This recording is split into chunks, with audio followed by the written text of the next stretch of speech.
დავბრუნდით პირდაპირ ეთერში, როგორც დაგპირდით გადაცემის პირველ სტუმართან ერთად, სიამოვნებით წარმოგიდგენთ წმინდა ალექსანდრე ნეველის სახელობის ტაძრის წინამძღვარს დეკანოს ბიძინაგუნიას მოგესალმებით დაგულცით. დაგულცეთ მოგესალმებით. ჩვენ ვფიქრობთ, საინტერესო თემა ავირჩიეთ დღეს სასაუბროთ, ეს არის საკომუნიკაციო ენა ერსა და ბერს შორის და ზოგადად იმ მოვლენების აღქმა, რამდენად ადეკვატურია, რამდენად რეალურია ხოლმე, რაც ჩვენს ყოფით ცხოვრებაში ხდება, სხვადასხვა მოვლენებისა, იგივე თქვა ცნებები, რამდენად სწორად გვესმის, ან და როგორ უნდა გვესმოდეს თქვა, იგივე სიყვარული, იგივე მეგობრობა, ძალადობაზე ძალიან ბევრს საუბრობენ და საუბრობ ბოლო დროს და ასე შემდეგ და ასე შემდეგ. უფრო გავშალოთ ეს თემა. თქვენი წარმოდგენა როგორია ამ ყველაფერთან დაკავშირებით? ვფიქრობთ, რომ თავიდანვე სწორი აქცენტი უნდა დავსვათ და ამისათვის სულაც საქართველოს კათოლიკოს პატრიარქის ილიამ მეორის ერთ-ერთ შეგონებას გავიხსენებ, იგი ბრძანებს, ჩვენ უნდა ვასწავლოთ ადამიანებს სულიერი აღქმა მოვლენებისა. აი სწორედ ეს არის, იცით? ხშირად ჩვენ მოვლენებს გამიხილავთ და ის გამოცლილია სულიერი ხედვისაგან, სულიერი საზრისისაგან. ეს რა თქმა უნდა შედეგს არ გამოიღებს და კომუნიკაციაც არ შესდგება. გავიხსენებთ ერთ-ერთ ღვთაებრივ საუნჯეს, რომელიც წმინდა ილია მართლმა ბრძანა, ენა მიითვალა ღვთაებრივ საუნჯეთ. და სწორედ აქაც მართებს დაფიქრება, რომ ენა ღვთაებრივი საუნჯე არის იმდენად, რამდენადაც იგი ადამიანის ღმერთთან სასაუბრო ენაა. კიდე ხაზგასმით ვიტყვი, ადამიანის ღმერთთან სასაუბრო ენა და ადამიანის ადამიანთან სასაუბრო ენა ისეთი, როცა მათ შორის უფალია. როცა ბრძანებს უფალი ერთგან, როცა 2 და 3 ჩემი სახელით შეიკრიბებაო, მე მათ შორის ვარო, როცა ადამიანები ღვთისნებას იძიებენ და ღვთიუზრახავენ და აქვთ ეს ურთიერთობა, აი სწორედ ამ ენაზე არის საუბარი. რაში მსგავდება ეს ენა? ეს არის უპირველეს ყოვლისა წმინდა წერილის ენა. ეს არის ენა, რომელსაც საგალობელი წარმოაჩენს. რა უნდა რთული ამის აღქმა, როდესაც მაგალითად არიან თავისუფალი ცხოვრების წესით ცხოვრები. ჩვენი თანამედროვე მოქალაქეები, მე არ გავიკითხა უბრალოდ ფაქტს ვამბობ, არც დავასახელებინ, რომელიც ესე ვთქვათ, გარკვეულწილად სიმღერის სფეროს განეკუთვნება, ესეთ მოხდა აღნიშნე და აღმოჩნდა, რომ იგი უცხო ქართველი ესე იგი პიროვნება, წარმოშობით ქართველი და ქართველი ალბათ ცნობიერებით თუ არ ვიცი ეს რამდენად შეეფერება რეალობას, მაგრამ იგი ბრძანებდა, რომ მას არც ერთი ქართული ხალხური სიმღერა არ მოწონს. მე ერთხელ თქვი ეს. გასაოცარი ამის უფლება რომ არ მოწონდეს. რა თქმა უნდა, ამის უფლება აქვს, მაგრამ ჩვენც გვაქვს უფლება რომ ვიფიქროთ ამის შემდეგ და დავფიქრდეთ, რომ ნუ თუ ქართველებს არც ერთი ხალხური სიმღერა არ გვაქვს ისეთი, რომელიც მოსაწონი არ იყოს ვინმესთვის. თქვენ იცით, რომ ჩაკრულო კოსმოსშიც კი გაუშვეს, ეს არ იყოს შემთხვევითი რა. ანუ საგანძურია ეს ქართველი ხალხის და ამ საგანძურში ყველაფერი გაუფერულებულია. სწორედ ამაზეა ლაპარაკი, რომ კომუნიკაციის ენა არ არის, იცით? ქართული საგალობლის მოსმენა არ სურს ალბათ. არც ქართული ხალხური სიმღერის, თუმცა შეუდარებელია მათი, ესე იგი ერთ სიბრტყეში განხილვა საგალობელი უფალს მიემართება და ის ხალხური სიმღერა თავისი ნიში აქვს მნიშვნელოვანი. ასე რომ სულიერი აღქმა მოვლენებისა ჩვენ გვაკლია და ძალიან ხშირად არის ესეთი მოწოდებები და ვეფიქრება, რომ თითქოს და არის მცდელობა ადამიანი ცხოველს დაამსგავსონ, გაუთანაბრონ. აკი წერია წმინდა წერილში, კაცი პატივსაშინა იყო, არა გულისხმახო, ბაძვი და პირუტყდა უგუნურთო და მიემსგავსა მათ. რაზეა ლაპარაკი, იცით, რომ სწორად დღეს ძალიან აქტუალური არის ძალადობის თემა. ძალიან აქტუალური საერთაშორისო სახელმწიფო მუშაობს სხვადასხვა კანონებზე, რომელიც ესე იგი სუროგაციის თემას ეხება. და ტერმინები ისე არის გააზრებული და მაგალითად რა არის ემბრიონი, რა არის ნაყოფი, რა არის აბორტი. იქ არ ჩანს, რომ სიცოცხლეზეა საუბარი.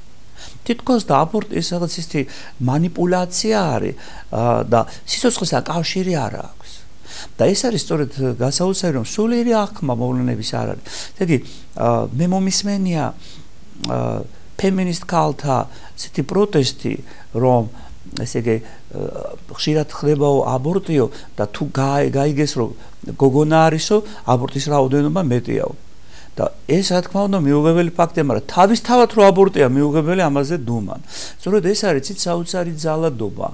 ჯგუფური ძალადობა. ამასაც ქალის უფლებად მოიაზრებენ მამაო და ერთ-ერთი არგუმენტი რომ ნუ ქალს თავად აქვს უფლება თქვა გადაწყვიტოს როგორ მოიქცეს, როგორ მოექცოს თუნდაც თავის ნაყოფს შვილს. სწორედ ეს არის, იცით რომ შვილი თავისთავად კი არ ჩაისახა, ღვთის განგებით მოხდა ეს ყველაფერი და ქალი შვილერებისათვის არის მოწოდებული და როდესაც ის ამ ნაბიჯზე მიდის, ჩვენ უნდა დავფიქრდეთ, რა სულიერი აღქმა არის მოვლენებისა.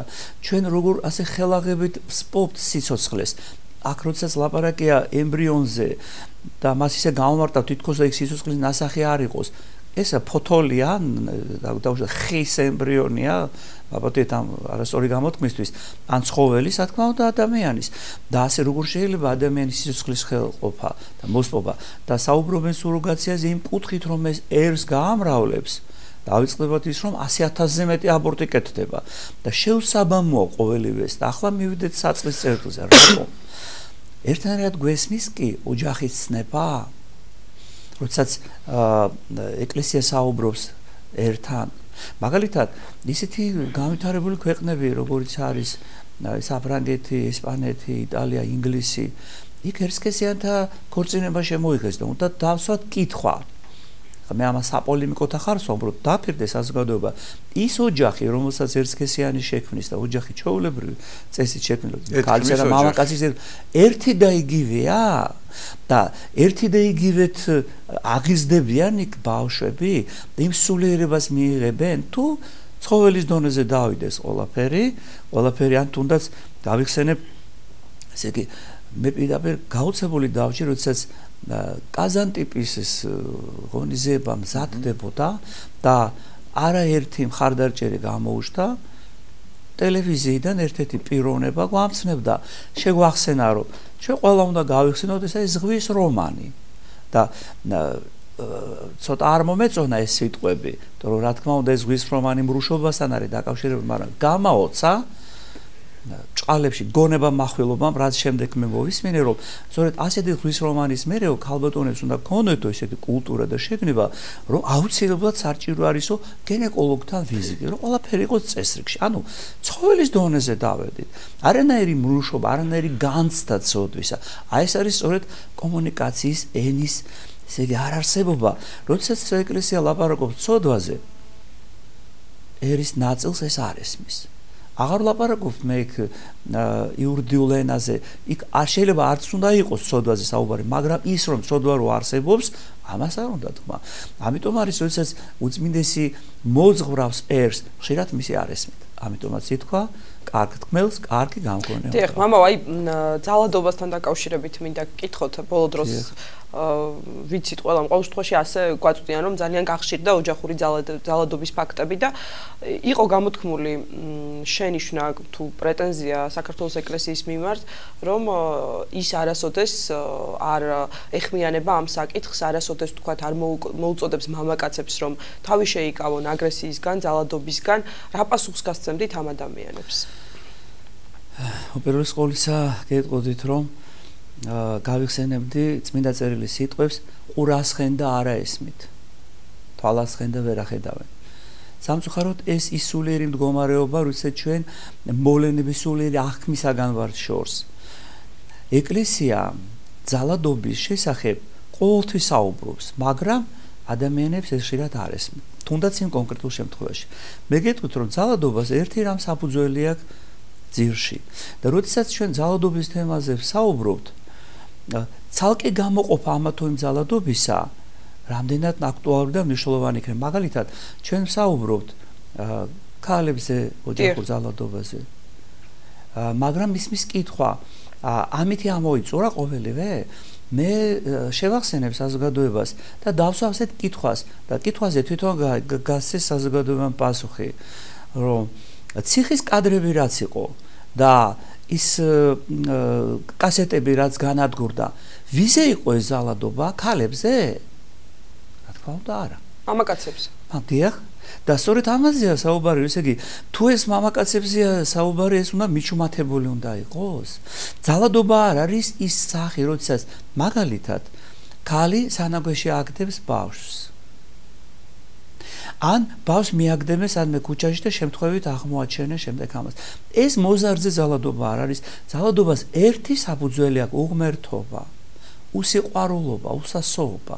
როგორ შეიძლება ესე იგი ნებისმიერი ძალადობა გაამართლოს ადამიანს? მაგალითად, კიდევ ერთხელ შევეკითხები თუნდაც იმ ფემინისტებს. ერთხელ მაინც თუ გამოიკვლიეთ რა მოხდა 51 სკოლასთან, ან პირველ სკოლასთან 17 მაისს LGBT აქციების შედეგად და მოზარდებზე მოხდა თუ არა ფსიქოლოგიური ძალადობა. შეისწავლეს თუ არა ეს. იქნებ ასეთი პასუხი გავსეთ. ეს არ დაფინანსებულა საზღვარგარეთიდან. არ დაფინანსდა, იმიტომ რომ იყო ვიღაცასთვის ალბათ ნაკლებ აქტუალური. ანუ თურმე ყველაზე არ ვიტყვი, მაგრამ არასამთავრობო ორგანიზაცია ნაწილი მოქმედებს ისე, რითაც ფინანსდება და ასრულებს იმ მუსიკას, რასაც უკვეთავენ. დიახაც ყველანაირ ძალადობას, ფიზიკურს თუ ფსიქოლოგიურს თუ სხვა სახის უნდა უთხრათ მტკიცეთ არა. და უნდა აღუდგეს საზოგადოება. ასევე ოჯახში ძალადობას, მაგრამ ჩვენ უნდა ვთქვათ, რომ ძალადობის საფუძველი რა არის? ეს არის უღმერთობა. ეს თუ ვერ გაიგო საზოგადოებამ, ასევე გაუგებარი დარჩება სიცოცხლის აზრისი, რა არის სამშობლო, სამშობლოს სიყვარული. აი როგორ ვიფიქრო ახლა ადამიანს არც ერთი ქართული ხალხური სიმღერა არ მოწონს და მას სამშობლო უყვარს. არ ვიცი, მინდა რომ ვიფიქრო რომ უყვარს, მაგრამ ეს ესეა თუ არა? ეს საკითხავია. მამա, როდესაც ერთსქესიანი შვილი, ისა ცოლ-ქმარი ასე ვთქვათ, იშვილებს ბავშვს, ეს მათი მხრიდან მოიაზრება თუ არა ძალადობა, სულიერი თვალსაზრისით ყოველ შემთხვევაში. საზოგადოება, იცით რა, მთავარი ის არ არის მათი მხრიდან მოიაზრება თუ არა, საზოგადოება ეს უნდა ჩათვალოს ძალადობად, რატო იცით, ადამიანის ფსიქიკაზე ძალადობა ყოველად შეუძლებელია. თუ ის დაიბადა მამაკაცად და თუ ის დაიბადა ქალად, ესე იგი დღეს არის ისეთი აზრი, რომ ჩვენ ბავშვს თურმე არ უნდა უთხრათ ის ბავშვი კაცია თუ ქალია, ხო? ეს არ უნდა უთხრათ მას. ეს თვითონ მა უნდა გაარკვიოს. ამ დროს ძალადობას ჩვენ ვხედავთ ტელევიზიიდან, ზოგიერთი ტელეარხიდან. საშინელი ძალადობა, სექსუალური სახის, ფიზიკური სახის, ფსიქოლოგიური სახის და ბავშვს ამითი, ესე იგი, ასეც რტოებენ. მე ერთ შემთხვევაში კიდევ ერთხელ გავიხსენებ, როდესაც ესე იგი 8 წლის ესე იგი ბავშვის შობელი მოვიდა ჩემთან და მას ეჭვი ჰქონდა სერიოზული, ეს იყო ბიჭი, რომ მას ჰქონდა რაღაც გადახრები და საუბრისას გამოირკვა თუ რა იყო ამის მიზეზი. ბავშვს უკითხია დედისთვის, დედიკო, მე ბიჭი ვარო თუ გოგო? დავიწყეთ ამ საკითხის განხილვა ყველანაირი ფორმით და აღმოჩნდა, რომ ბავშვი არის აბსოლუტურად ჯანმრთელი, უბრალოდ უყურებდა გადაცემებს, სადაც შოუებში კაცი თამაშობს ქალის როლს და ვეღარ გაერკვა ეს ბიჭი თვითონ ქალია თუ კაცი, ისე როგორც მაგალითად ბავშვს რო ეუნებიან, აი ხა გელი მოვა თუ არ შეჭამა ამ საჭმელს და ამ დროს ნამდვილად არ მოვა გელი, მაგრამ ბავშვის ფსიქიკა ამას იჯერებს და იმ საჭმელს ჭამს ძალით, იმიტომ რომ გელი მოვა. ან ცუდი კიდე უფრო ვარისი ტომრიანი კაცი მოვა და წაგიყვანს, ნუ ასეთ შეშინება როგორ შეიძლება, ესეც ძალადობის ფორმა, მაგრამ მე სხვა მეორე მხარეს უსვამხას, რომ ბავშვი იჯერებს ამას. და ეს არ არის ძალადობა საზოგადოებაზე, ასე რომ ძალადობის ყველა ფორმას უნდა ეთქვას ვარი. და საპატრიარქო სად იყო ის ორგანიზაციები, როდესაც საპატრიარქო ხმას იმაღლებდა და თვითონ პატრიარქი ციხეში ძალადობის საკითხებზე. ჯერ საერთოდ არ იყო 2012 წლის 1 ოქტომბერი დამდგარი. ეს უფრო ადრეული წლები იყო. სად იყო ის საზოგადოებრივი ორგანიზაციები, როდესაც მისი უწმინდესობა და თლიანად საპატრიარქო ხმას იმაღლებდა იმ ძალადობაზე, რაც განხორციელდა განათლების სისტემაში ადრეულ წლებში განსაკუთრებით. როდესაც ეს საერთოდ განათლების სისტემა მოსმეს და ბავშვები რა დღეში ჩააყენეს განათლების თვალსაზრისით.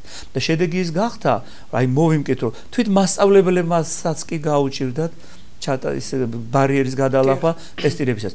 მე ამას უარყოფით კონტექსტში კი არ ვამბობ, მე გამიკითხო, ეს არის ჩვენი მდგომარეობა და ამაზე როდის ლაპარაკობდა საპატრიარქო, როდის ამბობდა ამის შესახებ, რა თქმა უნდა ოჯახურ ძალადობას ლაპარაკობდა და როგორ უნდა მოეპყრას ოჯახში მეუღლე მამაკაცის ცოლს, როგორც უნაზეს ჭურჭელს, რათა იგი არა დაბრკოლდეს შენ დამმართ ლოცვაში და ვკითხოთ ფემინისტ ქალებს.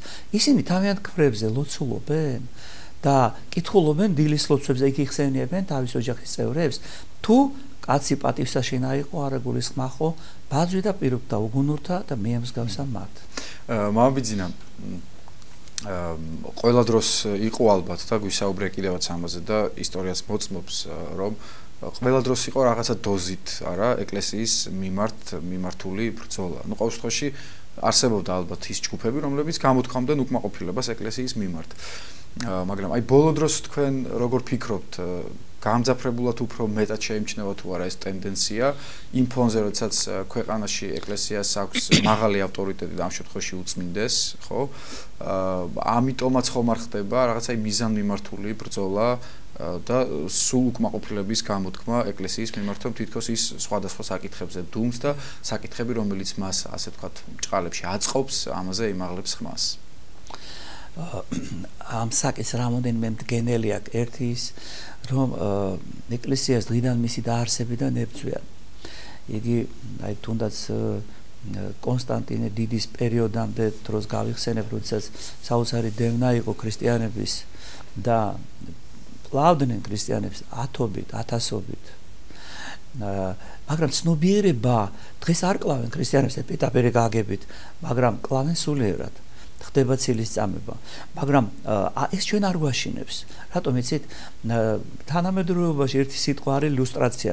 ლუსტრაცია ხდება ადამიანების, რომ ვინ არის ღვთისკენ და ვინ არის მისგან განშორებით მდგომარე. რა თქმა უნდა, ადამიანები თვითონ ირჩევენ ამას, სამოთხის გზასაც და ჯოჯოხეთისკენ სავალ გზასაც. როდესაც ადამიანი ფიქრობს, რომ აბორტის, ესე იგი ჩაულებრივი მოვლენა და რა არის 100,000 ესეც უნდა იყოს და სხვა გზებს ეძიებენ და გამართლებას ეძიებენ და თითქოს და არ არის გაცნობიერებული, რომ ჩვენ ყველაზე საზოგადოების მოწყვლად ნაწილს, ანუ რის თქმა მინდა იცით, რომ ის ნაყოფი ადამიანია ჩასახვის მომენტიდან. და ეს არის სწორედ სულიერი აღქმის არ ქონა. და აქედან გამომდინარე, რა თქმა უნდა, ყველაფერს ებრძვიან. ყველაფერს რას? დავუშვათ, ებრძოდნენ ეკლესიას, ახლო მომავალს გავიხსენებ. როდესაც ეკლესიამ ხმა ამოიღო ციხეში არსებულ მდგომარეობაზე. კიდევ ერთხელ ვამბობ, ეს იყო 2012 წლის 1 ოქტომბრამდე. იქეთ და ესე იგი, მაშინ ძალიან მძიმე მდგომარეობა იყო. ეს სანამ ციხის კადრები გამოქვეყნდებოდა. სანამ ეს კასეტების საქმეები იქნებოდა, ეს კონტეინერებში რო აღმოაჩინეს და შემდეგ. და მაშინ ხმას არ იღებდა ეკლესია, აბა გადახედონ მისი უწმინდესობის ესე იგი ეპისტოლეებს. კიდევ ერთხელ ვიტყვი, 200 ხენ და არა ესმით. და როდესაც განათლების სისტემაზე მიუთითებდა, როგორი დარტყმა იგება ამის გამო, ესე იგი ეკლესიამ როგორ გააკიქებდნენ. მე არ მინდა ხა გვარები დავასახელო და პიროვნებები აუდგებოდნენ და იწყებდნენ პატრიარქის ლანძღვას და უწმინდესმა ამას უპასუხა სიკეთის კეთებით, ქვეყნისათვის ზრუნვით, აღმშენებლობით და ყველასადმი შენდობის თხოვნით. ასე უპასუხა. ეს არის ჭეშმარიტი ქრისტიანის გზა. ასე რომ, აქ რეიტინგის ძალიან მნიშვნელოვანი. აღშფოთებთ ვიღაცებს, რომ აი რატომ არ არის მაგალითად რომელიმე არასამთავრობო ორგანიზაციის ან სახელმწიფო სტრუქტურის რეიტინგი უფრო მაღალი ვიდრე ეკლესიის. რატომ იცით? დიდი როლი სწორედ პატრიარქმა ითამაშა ერის გამოღვიძებაში.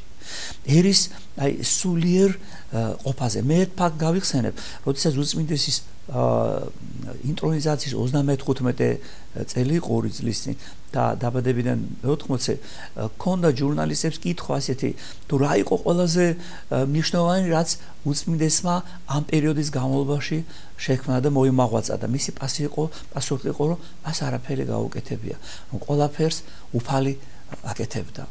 და როდესაც ნახა, რომ ესე იგი შეწუხდა მაინც ჟურნალისტები და უნდათ რაიმე კონკრეტული პასუხი, მან გასაპასუხი. მაგრამ მე იქ ვიმყოფებოდი იმ დროს და დაახლოებით 1 წუთი მქონდა რომ მომეფიქრებინა, თუ მე რას მივითვლიდი მისი უწმინდესობის ყველაზე დიდ ღვაწლად. და ჩემი მწირი გონებით მე ვიფიქრე, რომ ეს იყო ის ათასობით ბავშვი, რომელსაც დღესაც ნათლავს პატრიარქი. ეს არის, ესე იგი, მესამე-მეოთხე ბავშვი, ეს მრავალხმოვანი ძალიან მნიშვნელოვანი. ეს არის აბორს გადარჩენილი ბავშვების უმრავლესობა და ასე შემდეგ და ნაწილი. და ჩემთან გასაოცრად უწმინდესმა სულ სხვა პასუხი გასცა. ითქვა, რომ მე ჩემ ერს ვასწავლე 7 ქსის ლოცვა. აი, ეს არის სწორედ ერის გამოფხიზლების, ერის სულიერ ყაიდაზე დაყენების გზა და ეს არის სწორედ გამარჯვების, ესე იგი, მთავარი მიზეზი, რომ პატრიარქმა ჩვენ გაგვახსენა და კვლავ გვასწავლა, რომ სამი სათნოება, სარწმუნოება, სასოება და სიყვარული, რომელთა შორის სიყვარული უპირატესია. დიახ. მამო, სრულდება ჩვენი საუბარი და ბოლოს მინდა გკითხოთ. გაჩნდა აზრი, რომ მრევლმა იკლო ტაძრებში, ეს მომისმენია სასულიერო პირებისგანაც. თქვენ რამდენად ეთანხმებით ამ მოსაზრებას და როგორ ფიქრობთ, აი ილუსტრაცია ახსენეთ, რომ ხდება გამოაშკარავება ადამიანების, ვინ არის ღვთისკენ და ვინ ბოროტისკენ და ერთგვარ ილუსტრაციათაც ხო არ შეიძლება მივიჩნიოთ ეს ფაქტი. არა, მე ამას არ ვეთანხმები და ახსნი რატო, ამას აქვს ობიექტური მიზეზები. სულ ცოტა ბოლო 5 წელს თუ გადავხედავთ, უამრავი ტაძარი გაიხსნა. კონკრეტულ მაგალითს ვიტყვი, მე პირველი ნაბიჯები ანჩისხატში და სიონში ავიდგე. ეს იყო 80-იანი წლების მეორე ნახევარი. ტევა არ იყო მაშინ ანჩისხატში და 88-ში გაიხსნა ანჩისხატი და სიონში. მას შემდეგ, რაც უამრავი ტაძარი, მეტეხის ტაძარი გაიხსნა, წმინდა სამება, ხალხი გადანაწილდა. გადავიდა სხვა დავუშვათ გლდანიდან თუ დადიოდა სიონში, ეხლა ისე იქ გლდანში დადის და თუ მე სიონში მსახურობდა მე ჩვენებ რომ ხალხი დააკტა, ესე არ არის. დღესაც სიონში უამრავი ხალხია, სხვათა შორის არავის ეგონოს რომ სიონში ხალხი ნაკლები იყოს. უამრავი ხალხია. ესე იგი, ასევე არის სხვა ტაძრებში, ასე რომ ტაძრებში მრევლი არ მოაყლდა. ბევრი ტაძარი აშენდა და ღვთისგანგებით აღშენება და ხალხი გადანაწილდა ამ ტაძრებში. აბა მოვიდნენ, დავუშვათ ხო დიდ დღესასწაული ხო გიორგობა. სადმე აყლდა რომელიმე ტაძარში ხალხი? ხო აქ შეიძლება ვთქვათ ყოველდღიური დავუშვათ ორშაბათს, სამშაბათს გასაგებია ნაწილი ხალხის მუშაობს, ზოგს ესე იგი ამის საშუალება არ აქვს რო იაროს და ამ შემდეგ, მაგრამ მე არ მგონია რომ მრევლი მოაყლდა. არა, პირიქით. მაგრამ გამოჩნდა რა იცით, კომუნიკაციის საშუალება ხო იმას იძლევა იმის ანალიზის ჩატარების საშუალებას რომ ესე იგი ვნახოთ ვირას საუბრობს, ვის რაზე ლაპარაკობს. ერთი რამ მინდა მოუწოდო ყველას, მათ შორის ფემინისტებ ქალებსაც შევახსენო, რომ რასაც იქ მოდეთ, გულითაც იქ მოდეთ, ვითარცა ღვთისა და ნუ ვითარცა კასტასა. ძალიან დიდი მადლობა. ყველაფერი გულით უნდა ვაკეთოთ და ღმერთის თვის სათნოთ იყოს და არა კასტრო ვეყოთ, ესე იგი, სათნო. დიდი მადლობა შევახსენოთ ტელემაყურებელს, წმინდა ალექსანდრე ნეველის სახელობის ტაძრის წინამძღვარი დეკანოზი ბიზნეს საუბრობდა სტუდიაში. ჩვენი საუბრის თემა იყო საკომუნიკაციო ენა, ერსა და ბერს შორის. 9 საათია ერთად აღვასრულოთ 7